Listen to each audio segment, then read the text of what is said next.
Have you ever gotten the advice you didn't even know you needed? Well, you have come to the right place where we may not have it all figured out, but we've got the stories, we've got the bumps, and we've got the breakthroughs and plenty of laughter to remind you that none of us are doing this alone, baby. Welcome back to another exciting episode of Nailed It Motherhood Podcast. I am your host with the most, Tamara Eldridge. Around here, we are real parents, just trying to live, learn, and ride out every joy and jolt that comes with raising kids. Trust me, I feel a lot more jolts than joy this time around, but I'm still standing.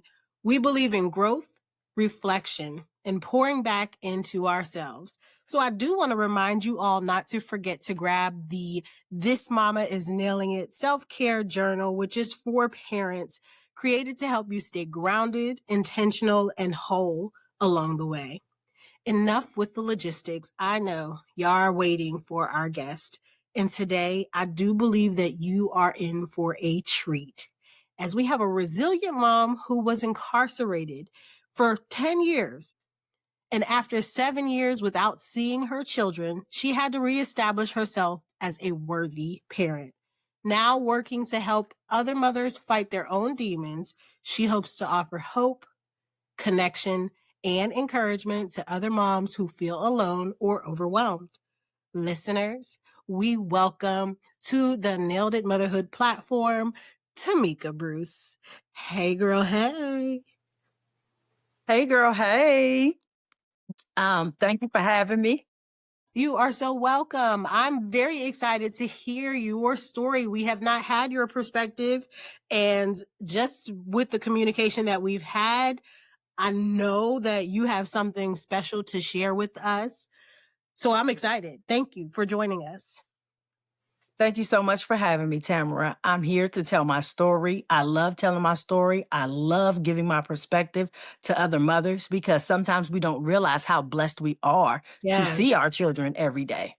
Because it can be heavy. Motherhood is heavy, and it can be a handful, 2 handfuls. So when you don't see your children, and some mothers never think of not seeing their children, especially for 7 years. That was a long time that I did not know how tall my children were or exactly what they looked like at some times. And so it was very difficult, and certain things that certain mothers would not even think because they do see their children on a daily basis. Wow. That is powerful already. And we haven't even gotten into your journey, a segment yet. Like, you preaching. So let me go ahead and get my purse open so I can get ready to hand you the offering. But before we jump into your story, I always share a Tavi tale, which is a short snippet of my life and my parenting journey with my daughter, Tavia. Tavia is 6 years old, and she is all of the emotions, all of them, probably within the same 5 minutes. I mean, it's a lot. I love raising her. She keeps me on my toes, but man, I always have stories to share. So this is the segment where I do get to do that. And today, my segment is called You Can't Dance. I wonder, I just wonder where my child got her rhythm from, because I don't know. It's not for me, because I can at least get on the rhythm, you know. Now I don't do a whole bunch of the cool moves or anything. And I sound like somebody's old auntie saying that. I know, I'm aware, but I don't do all of the crazes that are going on, but I do at least have rhythm. But with my child, she loves to dance, but she has no rhythm whatsoever. So we were at the movie theater the other day, and she was in the bathroom, and she was just grooving. And I looked at her and I was like, baby, you can't dance. And she was like, don't say that. And I have a very honest and open relationship when it comes to talking to her. So I'm going to tell her the truth. I'm trying to protect you, baby. I don't want you going out in this world thinking that you got this and you don't. So I said to her, baby, you can't dance. And she was like, well, at least I can do gymnastics. And baby, she is so right. she took the truth and she sat with it for a couple seconds and she got over the hump and she said, I'm good at gymnastics. I'm really good at gymnastics. And I promise you, she really is. If you were to look at her, just taught herself how to do a backflip recently. And I'm just like, she never sits still. She's flipping all the time, but she's really good. You would think that I had her in gymnastics since she was 2. I didn't. She just started gymnastics this past summer, hasn't even been in it for a full year, but that's where we're going to focus. So she can't dance, but she can surely flip, she can surely bend, she can surely split. So that is where we're going to focus. So thank you, Tamika, for listening to my Tavi tale. I just had to get it out because if y'all ever see my baby out in this world dancing, know that we both know that she can't, but we're going to let her live and be great. So thank you. You're welcome. Thank you so much for sharing. That was a great story. Thank you. I'm glad that you enjoyed it. Remember, if you see videos, what we talked about. But I do realize that as I reflect on my relationship with my child, that this is not something that all parents have the opportunity and the benefit of experiencing. And you even mentioned it when you introduced yourself that, there are things that we take for granted as parents. Just being able to see our kids every day, the things that I complain about, you couldn't complain about for 7 years. And I know that that journey included being away from your children for that long. So at this time, I am going to step away and I'm going to allow you to share your personal parenting journey during your Her Story segment so that you can walk us through your experience and how that has shaped you as a woman who has risen with power and authority. So with that being said, I give you the mic. I am looking forward to hearing all of the gems that you have to drop to us today. Thank you so much. Thank you again for having me and allowing me to share my story because we don't know what we don't know. And a lot of mothers who have not had a similar journey or know a mother who's been incarcerated would not have the understanding or even, think about these things, in day-to-day life. And so I was incarcerated in 2008. I first one of my family to be incarcerated. I don't have a lot of family members who have been incarcerated. And so that made my journey hard because my family didn't know how to support an incarcerated person because I was the first one. And so my story began actually before my incarceration, about 7.5 years before my incarceration, when my children's dad was incarcerated on an unrelated case. He received 63 years. And so I was left to fend for myself and my children without a co-parent or any assistance from their dad. And so I ended up selling drugs. It was easy. It was fast money. And being an authentic, genuine person, people trusted you. And so I was given a lot of trust in the drug game. So I was handed drugs and very easily. And so I began to make more money and it became almost like a high because it was kind of fun and it was kind of easy. And so as I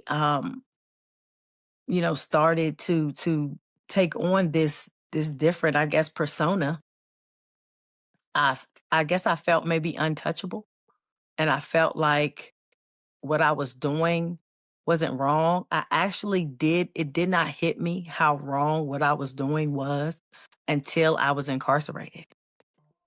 Because when you sell drugs, people love you because they love what you have. They love what you can give them. They love how that substance makes them feel.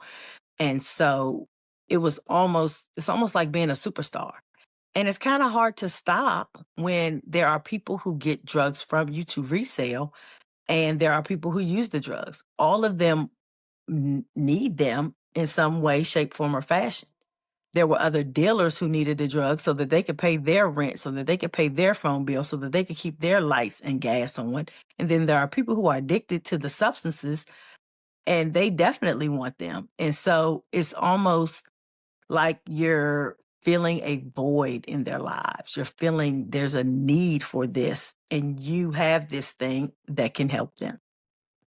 It wasn't until I was incarcerated that it just hit me that no matter if they would get it from the substances, if they would get them from someone else or from me, there is still an energy attached. There is still karma attached. And I was still bringing something bad into their life, no matter how much they wanted it, and no matter how much they thought they needed it, and no matter how much they appreciated me for being the one to give it to them.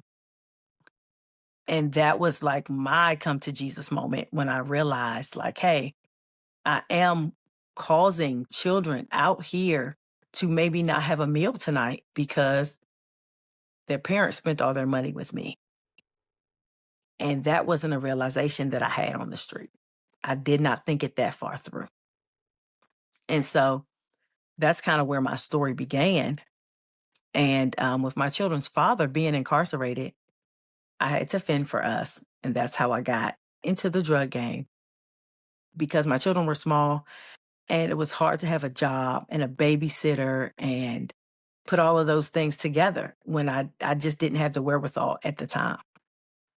And so now how I show up as the adult that I need. And so when I'm in the community, when I'm dealing with other adults that are just as impacted, children that are just as impacted, and just children in vulnerable communities, period, I show up as the adult that I needed in my vulnerable times. And so with that being said, I was incarcerated in 2008. I saw my children while I was in the county jail. I saw them maybe twice once I got to Alderson Federal Prison Camp.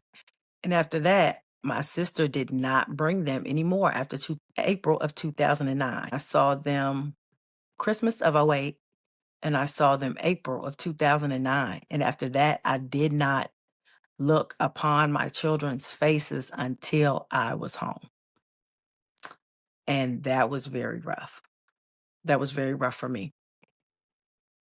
Every day, it was a struggle. And after years passed, it was a struggle not knowing what they looked like. It was a struggle not knowing how tall they were. It was a struggle. When I got incarcerated, my children were 7, 9, and 10. I didn't even receive pictures until from the initial pictures that I got when I first got there. I did receive pictures, but pictures of them growing and looking different and being taller. I did not receive those pictures until my children were able to send them to me themselves. My daughter sent me a picture of her when she was 14, her school picture, and she sent that herself. Other than that, my family didn't send me photographs of my children. They didn't bring my children. And I don't believe it was an attack on me. I don't believe it was intentional. I don't know. I can't guess why they didn't bring them, And some ways I think it was kind of like a punishment, maybe for me or maybe for them, because there were years when I also wasn't able to talk to my children because my sister said that they were bad once I got off the phone. And in my brain, I'm thinking, okay, well, if I see them more and I talk to them more, it won't be such an exciting thing to where they're like, oh my gosh, I just saw my mom. Boom, boom, boom, boom. And they're jumping off the walls. And so that made sense to me. It didn't make sense to anyone else, or I'm guessing that they would have brought my children. And so I try not to look at it as a personal attack. And I try to understand that everyone has their own life and own perspectives. And when I got incarcerated, it's not like everyone knew I was going to get incarcerated. Just suddenly, two children were dropped into my sister's life, and she did have her own special needs young son at the time.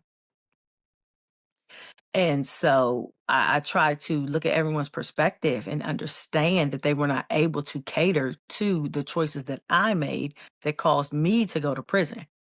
Although my sister was less than 2 hours away from the prison, I do feel like she could have made a better effort as a sister. And I do feel like it would have helped in repairing the bond with my children if I would have seen them more, if I got to look upon them and they could see me. I think it would have helped some with their anxiety because they would know that I was safe. And so, one thing I did to let my children know that I was safe, I would take pictures and I would send them home so they could see me looking healthy and understand that I was okay, in prison. Because one thing we don't understand is how a child's mind interprets prison. My children knew prison for what was on television. And so I didn't know what their perspective of prison was. And one day I found out when I was on the phone with my son, and he says, Mom, and his little voice was trembling. He said, Do you have to fight? And at that time, I realized that I had been incarcerated maybe a year, year and a half. And my son thought for that entire time that I had to fight or that I might have possibly been unsafe. And to understand what a burden that must have been on my child absolutely broke my heart. I've told that story several times, and sometimes I cry, sometimes I don't. Like right now, I'm getting a little misty eyed because the realization, that my child was worried about me when I'm supposed to protect my child. My child was wondering, was I okay? I wasn't protecting his emotional wellness. I wasn't protecting his emotional health because he was essentially worried about me. And that was very unsettling and disturbing to me as a mom. And I was released in 2016. When I was released, my daughter that was 18, she came to Charleston, West Virginia, where I was released to, and we spent a lot of time together. I was in the halfway house. She would come and meet me. We would get on the public transportation, and she would help me fill out job applications. That's how we were bonding and getting to spend time together because there was like visiting hours at the halfway house. But other than that, we didn't have a lot of time to spend together. So she would go with me on my job hunts and things like that.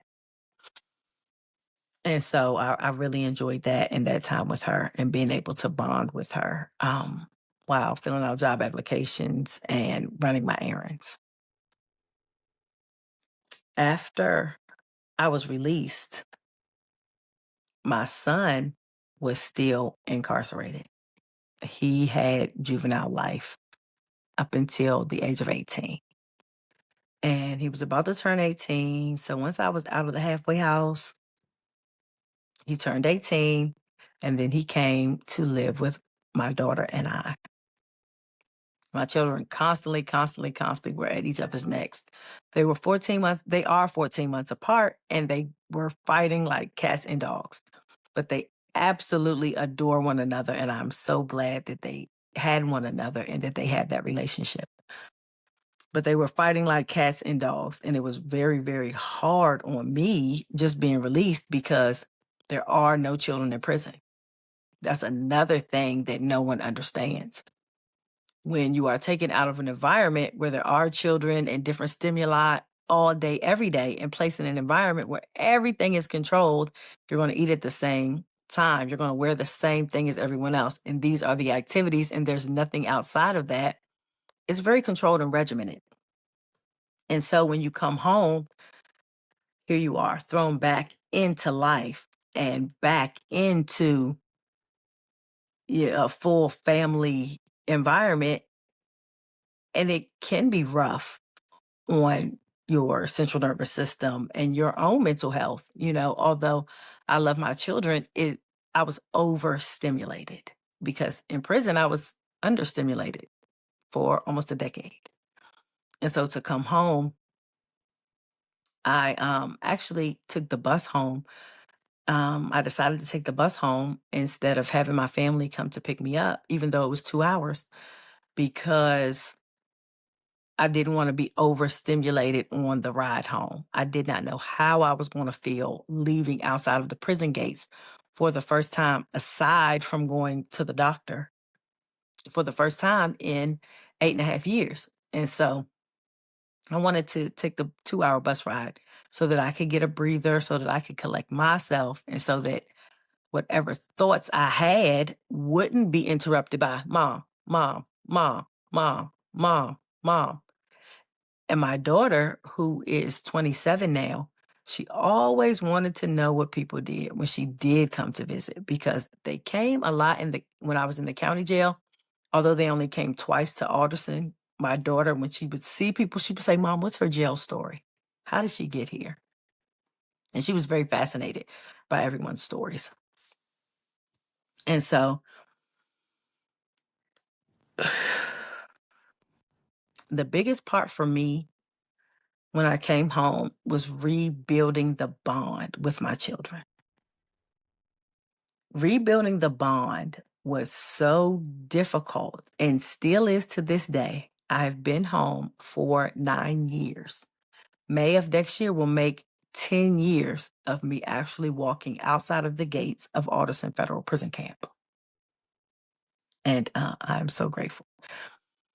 But it is still rough, and it is still a battle to get to know my kids and for them to get to know me, because now they're adults, and sometimes they're angry because certain things I was not there for. And then there are certain times when things that I wanted my children to know, my mother and my sister didn't impart those things into my children. And so I'm like, wow, gosh, I wish you knew this at this age. Had I been home, you would have known it, so there's guilt, not only from the events and the birthdays and the Christmases. And so essentially 3 children, um, a birthday every year for 9 years, including my incarceration in my halfway house. I missed 27 birthdays, not even including my own. And so I missed 27 Thanksgivings. I missed 27 first days of school. I missed 27, you know, different things with my children if I decided to count them, So I missed 9 Christmases. I missed 9 summers. I missed so many different milestones. I missed so many graduations.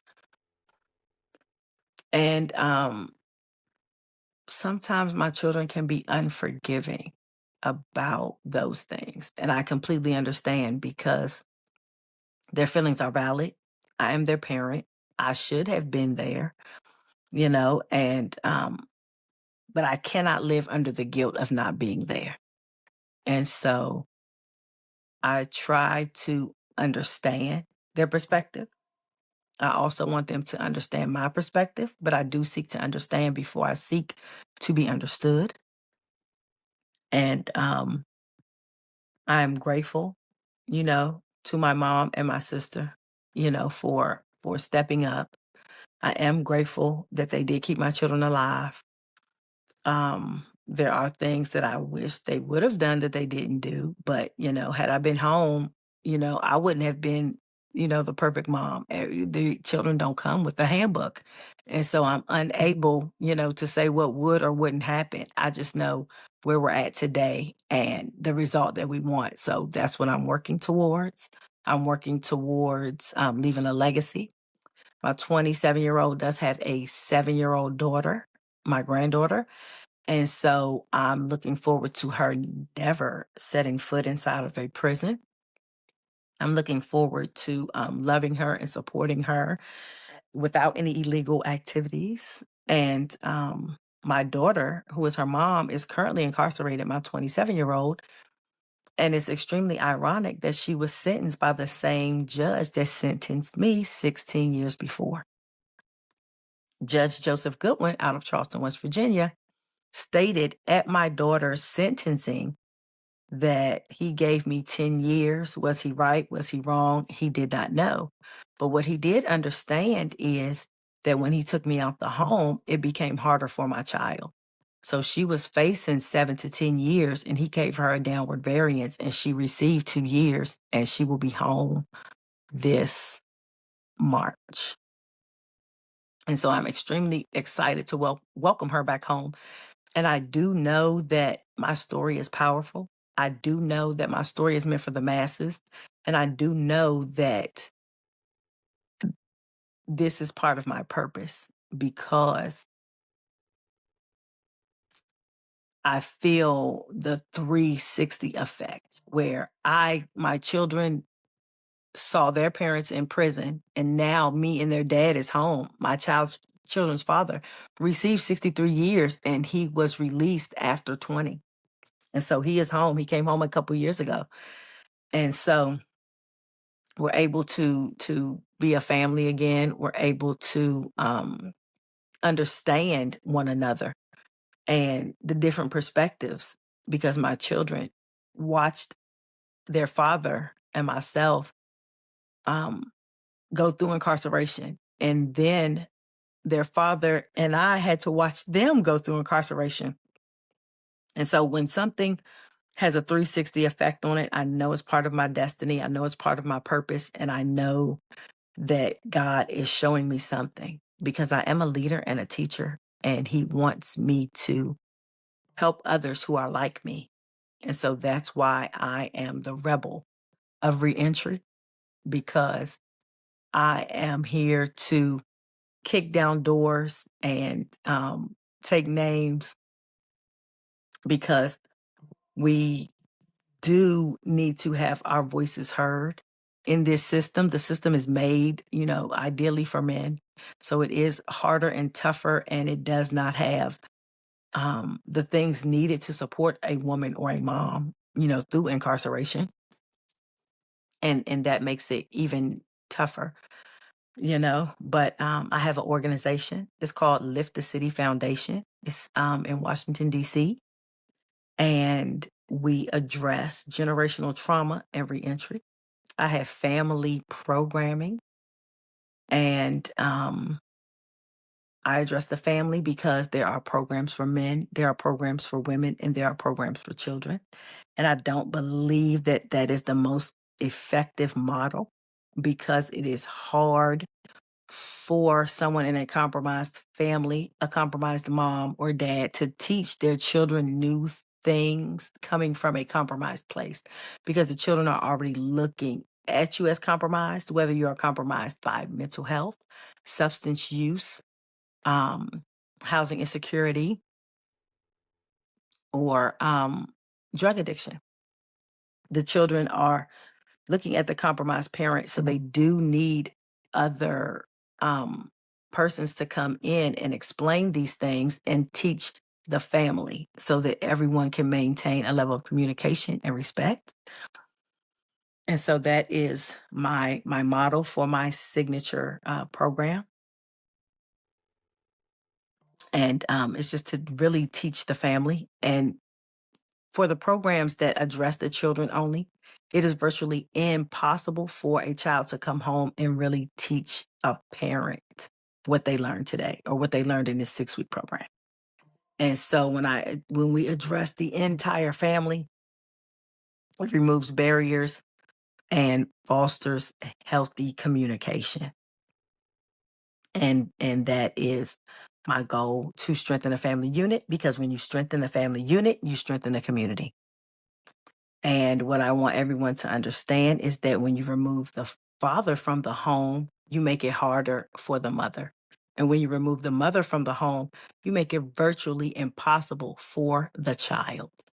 And so now I really want to address the generational trauma, because I feel like I'm the opposite of the American dream. I went to prison. My kid's dad went to prison. Our children went to prison. It is a pipeline. It is systemic. It is a plan. It is a trap. And I want people to understand that because I was not a conspiracy theorist. I did not believe these things when I heard them before, but they happened to me. And so now I understand and I have a bird's eye view of the trap. And so I was in the trap. My children are in the trap. And so I had the lived experience to help others to reclaim their family, reclaim their legacy. And just because you've been something doesn't mean you have to always be that thing. And so that's my motto. That's what I preach daily to justice impacted individuals.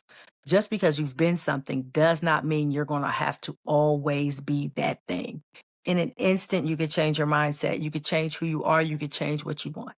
But like I said earlier, we don't know what we don't know. So I am the person that I needed when I was a young woman making these choices because I could not recognize my opportunities. So today, I help others recognize their opportunities and change their mindset because that's what helped me throughout my incarceration and throughout my reentry. And so today, I sit before you as a mother of 3 wonderful children that actually were not thriving when I got home. And they were straight A, beautiful children when when I got incarcerated. When I came home, I realized that no one had taken care of their mental health. They had given them gifts and toys and things to pacify them, but no one addressed their mental health. So now, as a trauma informed facilitator with lived experience, I am pushing the understanding and the reconciliation of the family unit. Because when we strengthen our families, we strengthen our communities. It is a public safety issue. Whew. There is so much power in your story, and I know you know that, but just reading your application to reading some of your responses and our getting to know you email wasn't enough. To hear your story, to give voice and life to your words was everything. I have a few questions, but honestly, you explained your story so well that I probably won't spend a lot of time on the questions. Um, but you said something so powerful at the end that just really has me shooketh, if you will. But you said no one took care of their mental health. And that's so critical. That's such a critical statement. And I think it's more than just having absent parents who, were incarcerated. It's just the trauma informed pathway that we need to focus on the mental health of our children with everything that they are going through and all of the expectations that we have on our children in school for Black and brown kids to be wiser and older than they truly are. Just the world is tough. The load is heavy for our kids. And if you add the fact that you had mom and dad who were both incarcerated and you had to shake up life immediately, and these kids were dropped into family homes that, although they were family, which is ideal, it still wasn't home. Mm-hmm. There was a need for their mental health to be a priority.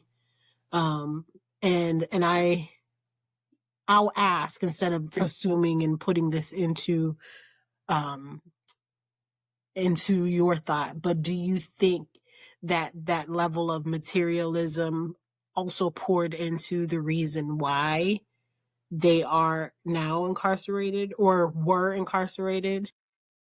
No, I don't. I feel like what led to their incarceration,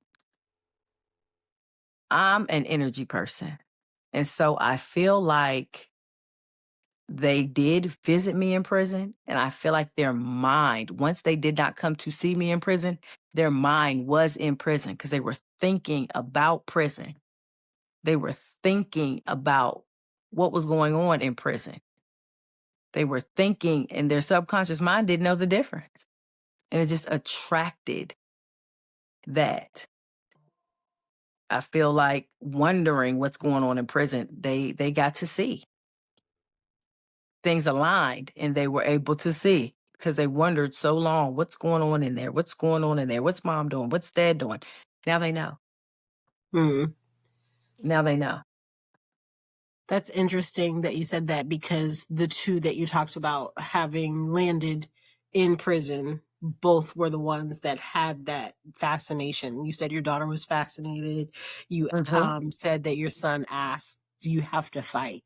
So there was that Hmm. unanswered piece where Hmm. no matter how much you told them, they still kind of needed to know. Yes, for sure. That's powerful. That is very powerful. So you said that it was so easy to jump into selling drugs, and you said that it was a high. Was it, what would you say to parents that are looking at their options today, like, I can do this and everything will be taken care of and life will be easy, or I can struggle and that's never ideal for anyone, and I can get 3 jobs to take care of my kids, or whatever the case will be? What would you say to them today if you were at that crossroad and they had to make the decision? I would tell them that your children need you way more than anything else. Your children need you way more than anything else. Because although my story is dark, although my story is heavy, there are way worse stories that I've heard. There were some women who didn't even know where their parental rights had been terminated and they had no idea where their children even were located. And so there are way worse stories than mine. Your children need you more than they need anything else. Don't do That even sounds like you could say that to the people who were buying from you at that point. it. Mhm. I want to elevate what you said that made me say, whoa. That you, people were coming to you and they were buying drugs and spending their money and probably creating their a space where their children were eating that night because they spent the last that they had on your product. It I definitely appreciate hit me like a ton of bricks when I had the realization because at home, when I'm making the money and spending the money and doing the things, that never crossed my mind. Mm-hmm. Right. I wasn't like, oh, let me make sure this kid doesn't eat tonight. You know, that was never, it never crossed my mind. Yeah. Were there people that tried to hold you accountable, or was everybody into what the outcome was?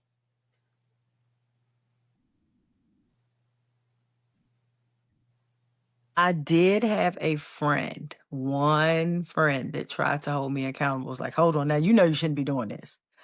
And a lot of people did not know I was doing it. I did. I also, I also did sell marijuana and not just harder drugs. And so they, everyone else, they just thought it was from the marijuana sales, and I let them think that. And so, yeah, no one really tried to hold me accountable. And the people that knew were all the people who benefited, who I was buying drugs from or selling drugs to. And so they were definitely not going to hold me accountable in any way, shape, or form. Right. They weren't going to let you move their cheese. Exactly. um, wow. So you said that your children acted up after they got off the phone with you. Uh-huh.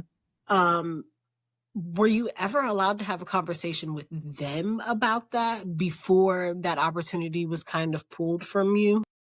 Um, I was, but at this time, I was newly incarcerated. I didn't know the things I know now, Mm-hmm. and they were younger. They were like 9 and 10, and so it just wasn't clicking. It just wasn't clicking. It was just a new. They were still, I believe, in a trauma response, and we all were. I had been pulled from them, they had been pulled from me. We were still all in a trauma response. There was really, we didn't none of us knew what to do. I love the fact that your baby girl just basically fought for you. She held space for you. And when you did get released, she was there for you. Can you tell me, like, what were you feeling when you recognized that she didn't leave you hanging, or she didn't let the past in the way and blocking the relationship that you could have moving forward?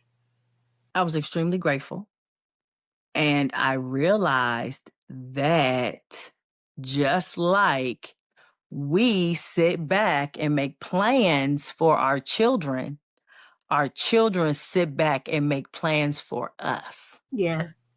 I never realized that. My mother was demeaning to me. So I never sat back and I never fantasized about what I was going to do in the future with her because she was mean. And so, me not being a mean parent, my daughter fantasized about what our future would be like. I did not realize that because I did not do that. I And like that. so that was also, it was heartwarming and heartbreaking at the same time. What is the relationship like today with all of your children? And so today, we still have rough patches. My oldest, the 27-year-old Alexis, she holds things against me more, than the other two. And I think she does that because she is the oldest and she had the most plans for us that were not realized. And my son, extremely easygoing. And so I think at times he's frustrated because he feels like he was no one's favorite, and if mom and dad would have been there, he would at least had a leg to stand on. And my youngest daughter, she was actually with her dad, and I feel like sometimes she'll voice, that she's frustrated about things, but like really not too much. She was 7, and so I believe that she actually had the least plans for us because she was 7, and maybe she didn't get to that point in her mind where she was planning what we would do in the future.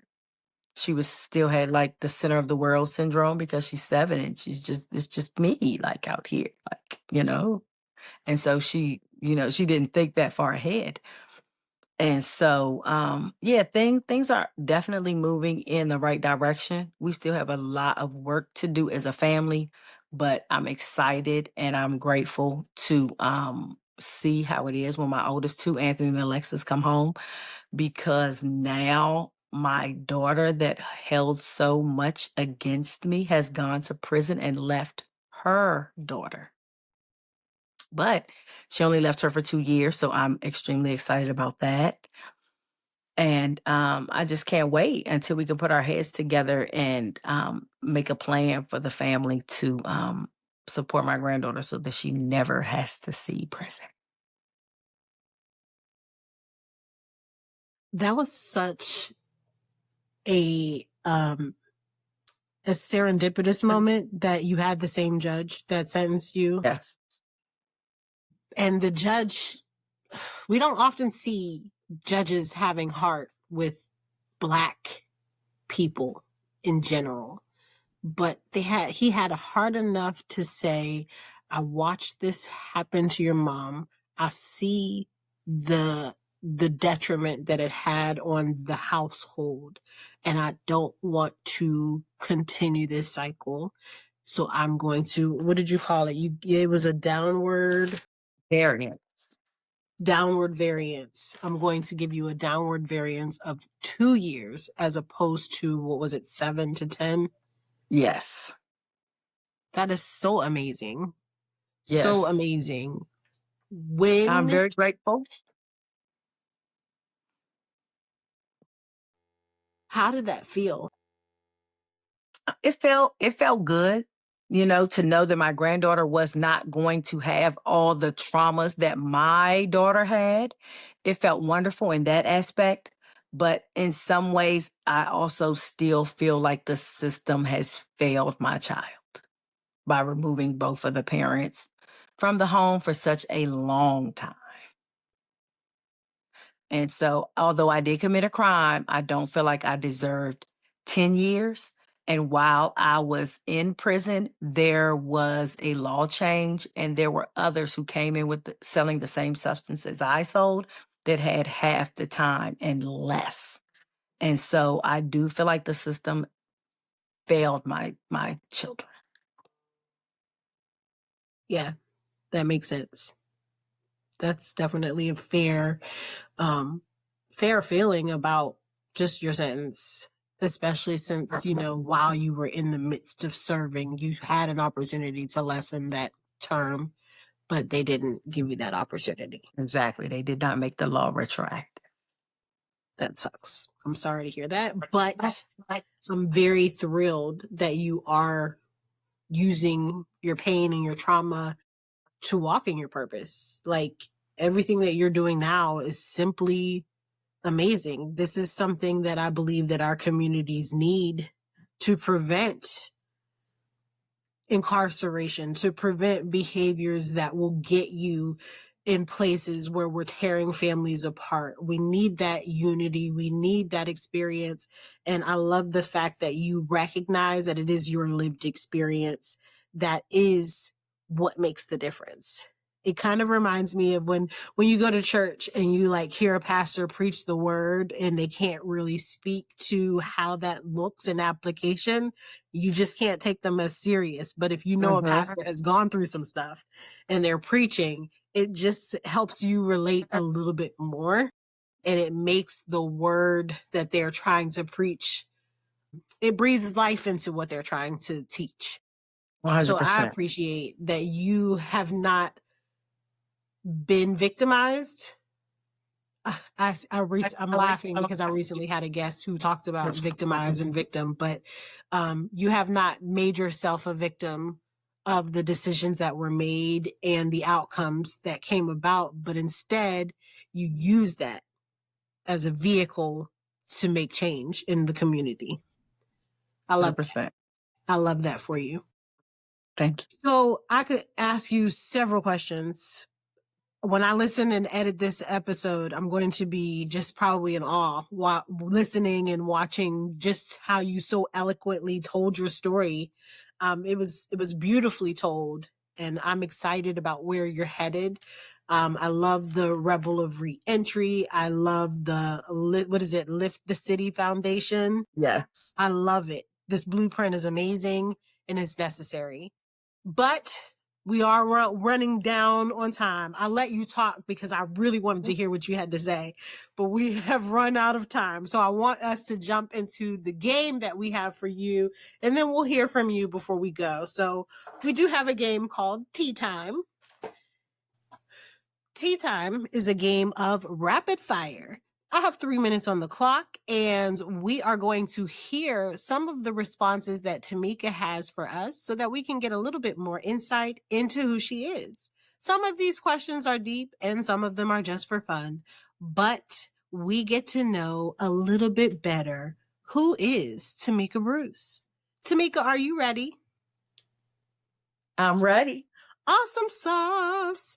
So I am going to go ahead and start the clock and The first question will be, what is the last TV show or movie you binge watched? I do not own a television. Prison taught me not to watch television. I haven't binge watched anything. I'm not mad at that at all. What is your go-to comfort food? My go-to comfort food is potato chips. Yes. Not mad at that either. Okay. What always makes you giggle? My granddaughter. 7 years old, I bet she does. Oh, man. Morning person or night owl? Morning, definitely. What's the best gift you ever received? The best gift I ever received. For my birthday, I actually got these tennis shoes that I really liked, and they was over $200, and I'm not buying myself a $200 pair of tennis shoes. I feel you. I feel you. What season of life are you in right now, and what is it teaching you? I am really in my grateful season, and it is teaching me to expect the very best. I like that. That is awesome. What's your hidden talent? My hidden talent is that I'm a little bit psychic. Okay, psychic. All right. What smell instantly makes you happy?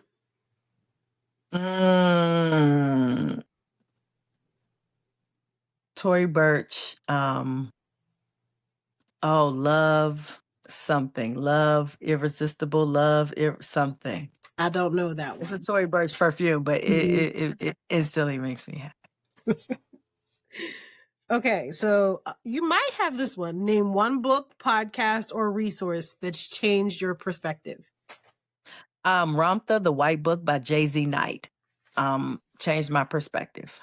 Nice. It's my favorite book. Have to check it out. Okay, so this is a long one. You see a social media post of a controversial parenting choice. Are you the perfect parent troll or the gotta figure out what works for you parent? I am the gotta figure out what works for you parent, because we are all raised in different environments, have gone through different things, and have a different level of comprehension and knowledge. So we're going to have to figure out what works for us and what works best for our family and our environment. I love it. So I have one more question. Time is up, but I want to ask this question. If you could instantly master any skill, what would it be? Day trading. Day trading? Yes. I'm not mad. I am not mad at all. Thank you so much. In my next life, I'm going to be a day trader. I'm not mad at you, boo. Do what you do. It's probably a smart idea. If I had a tech brain, I would be one now, but I'm a creative. We're going to work on it. We're going to work on it. Yes, creative. I'm a creative through and through. So, hey, sis. So, I want to give you back the floor. You have had so many gems of wisdom that you have shared with us, but you might still have some more to pull from your big old creative brain of yours. So at this time, if you would like to share any words of encouragement or inspiration to moms, dads, listeners, to the system, let's hear what you have to say. One thing I would say to all parents is just keep going, because it may not seem fair, it may not seem right, you may not be having fun at this time, but it evens out in the end. That would be my advice to parents. It's going to even out, so just keep going. I like that. That's very simple, but actually very powerful. So I love it. Thank you so much for sharing. What is next for you, and how can people connect with you so that they can just keep following your journey? What's next for me? What's next for me is really just rebuilding and refining my program, because family reconciliation is my mission. And I would like to have my programming in schools, prisons across the country. And I want to highlight the fact that there are a lot of children that are dealing with parental incarceration. And that causes them to be more vulnerable to substance use, housing insecurity, and learning disabilities. And so I would like every adult to understand and try to get to know if there's a child in your community like this and support that child, because it is extremely hard to navigate the world with two parents. And it's hard to navigate with one, and it's even harder to navigate with none. So if you Yes. know a child of an incarcerated parent, see what you can do to support them. If you don't have money, time, a home cooked meal, just telling them that if you need somebody, just call me, sometimes clean socks. You wouldn't imagine what some of these children need. And even the emerging adults that are 18, 19, 20, 21, 22, 23, because that's a time when you really need your parents. And so people are looking at them to know what to do and to be a full grown adult, and their guide is missing or compromised. And so just see what you can do in your community for the children of incarcerated parents, because they need you. I love that. Thank you for sharing that. Just that snippet of advice alone it can go a long way. So I appreciate that. How can we connect with you via social media, or if you have a website or an email address and you want people to stay connected with you? Okay, my social media is Tamika Bruce. I'm working on Lift the City social media on Facebook and Instagram. On Instagram, I am Face Love Cosmetic Artistry, all lowercase, all one word, because while I was incarcerated, I did get my cosmetology license. And so in my former life, I was a beautician. And so now I'm a community advocate. And I also have a give butter for Lift the City Foundation, where you can donate if you want to help me support the children of incarcerated parents. Yes. Face Love Cosmetic Artistry. You better use your gifts however you see fit and to build the community. I actually think that Yes, they go ma'am. hand in hand, to be honest with you. They definitely do. But I do want to take this time one more time to say thank you for joining us. Thank you for being vulnerable and sharing your story. I know that, we have a lot of judgmental people in this world.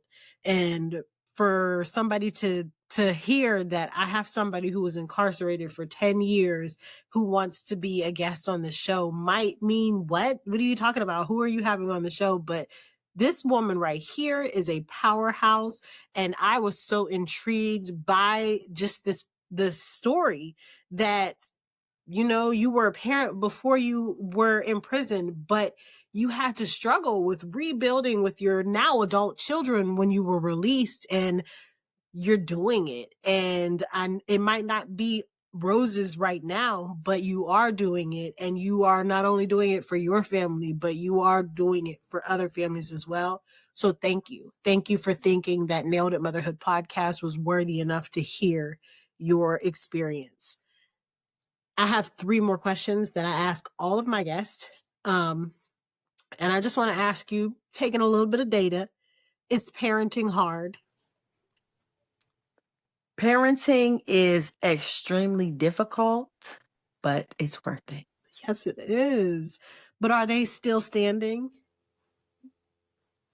Yes, they are still standing, and they are thriving in their own ways. I love that. What do you want to proudly shout to our listeners today? That my name is Tamika Bruce, and I am a mom that nailed it. Yes, nailed it. And we working on our 7-year-old granddaughter who will not see the walls of the prison, because she Will not. too will be nailing it. I love it. Thank you again. Listeners, if you like this episode and you want to hear more personal parenting stories like that of our beautiful sister, Tamika, Please make sure you subscribe to my social media. That is at Nailed It Motherhood Podcast on Instagram, on Facebook. I lost my script. Hold on. On Facebook and on YouTube. And don't forget to follow us on your favorite podcast platform so that you never miss an episode. We also have a website that is naileditmotherhoodpodcast.com. We are your one-stop shop for all things Nailed It Motherhood, including our brand new Nailed It Motherhood shop, where you can grab your journals, your merch, and more to support your parenting journey. We welcome all questions, comments, and ideas, and we certainly to keep the conversation going. Until next time, keep on doing what it is you do. Smooches, y'all.